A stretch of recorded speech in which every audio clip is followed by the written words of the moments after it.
नमस्कार, आप देख रहे हैं YouTube चैनल 10 अंडर फिलॉसफी और मैं हूं आपके साथ सुशील कुमार। आज के इस एपिसोड में हम आपको बताने जा रहे हैं सती प्रथा के बारे में। जो सती प्रथा का कंसेप्ट आपका है वह सही है कि नहीं, आप इसका मूल्यांकन कीजिए।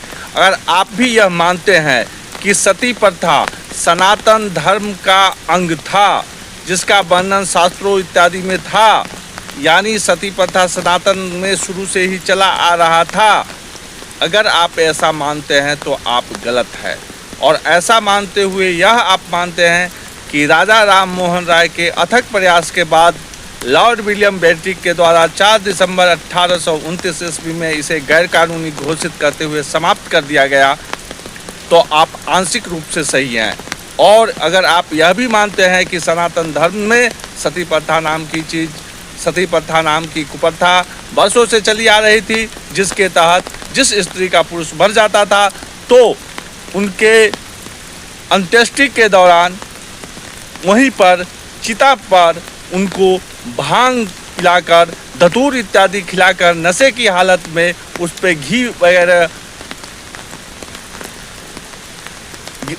घी वगैरह काफ़ी अधिक मात्रा में डालकर उसे जिंदा जला दिया जाता था और ढोल नगारा इत्यादि बजाते हुए उसके चिल्लाहट और आवाज़ को दबा दिया जाता था ताकि दूसरा न सुने। और इस तरह से औरतों को न चाहते हुए भी पुरुष जबरन मार देते थे। तो अगर आप इस तरह की जानकारी को सही मानते हैं तो आप गलत हैं। सनातन धर्म में सती प्रथा नाम की कोई चीज़ नहीं हुआ करता था। आप मनु स्मृति उल्टा के देखिए, उसके हर एक अध्याय को पढ़िए, हर एक अध्याय में विधवा के अस्तित्व का जिक्र मिलेगा।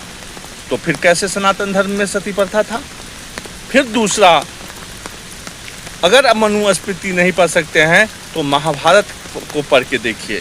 महाभारत पढ़ नहीं सकते हैं तो बी आर चोपड़ा द्वारा बनाया हुआ महाभारत के सीरियल को देखिए। आप उसमें देखेंगे कि महाराज शांतनु की पत्नी, जो कि निषाद राज की पुत्री थी, सत्यवती, महाराज शांतनु के मृत्यु के बाद विधवा अवस्था में ही अनंत काल तक रहीं और फिर अंत में वेद व्यास के साथ वन गमन किए, वानप्रस्थ आश्रम में गए।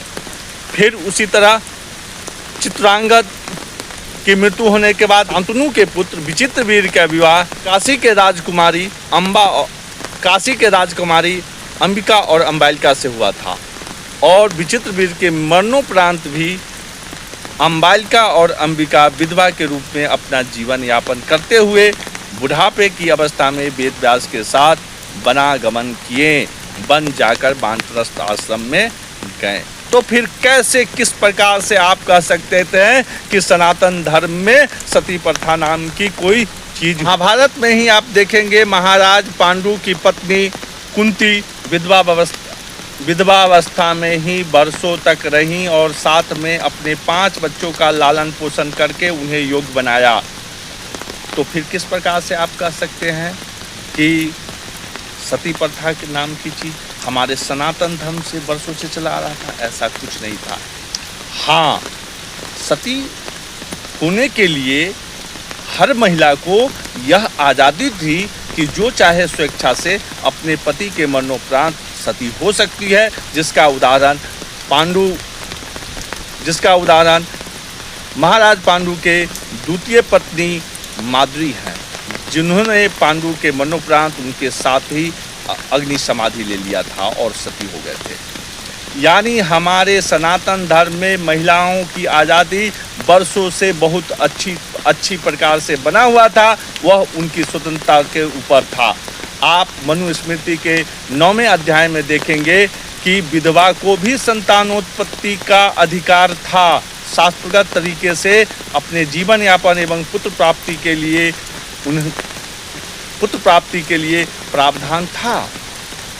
तो कुल मिला के सनातन धर्म जो है वह एक नियमापूर्वक आचरणपूर्ण कृत्यों के द्वारा बहुत ही वैज्ञानिक तरीके से और काफ़ी समृद्ध संस्कृति का परिचायक है। इसमें सती प्रथा नाम की चीज़ कुछ नहीं थी। यह कुप्रथा का जो जन्म हुआ वह 1000 वर्ष पहले की बात है, जब मुगलों का आगमन हुआ करता था। वो आतताई लोग हमारे बहन बेटी और विधवाओं का बलात्कार किया करते थे, उनका शोषण किया करते थे।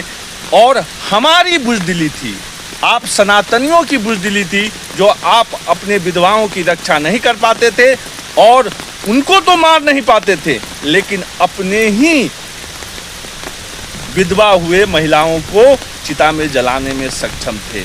यह आपकी कमी थी, जिसके कारण यह कुप्रथा जन्म लिया और जिसका अंत लॉर्ड विलियम बेंटिक के द्वारा किया गया था। तो यह कुप्रथा मुगलों का देन था, अत्याचारियों का देन था, आक्रमणकारियों का देन था, न कि हमारे सनातन धर्म का। मैं समझता हूँ कि आपको यह जानकारी अच्छा लगा होगा और जानकारी आपका क्लियर हुआ होगा। अगर और विशेष जानकारी चाहते हैं तो कमेंट में लिख के ज़रूर बताएं, हम आपको विस्तृत जानकारी देंगे। फिलहाल इतना ही, मिलते हैं अगले वीडियो में, अगले एपिसोड में नए तथ्यों के साथ। तब तक के लिए नमस्कार।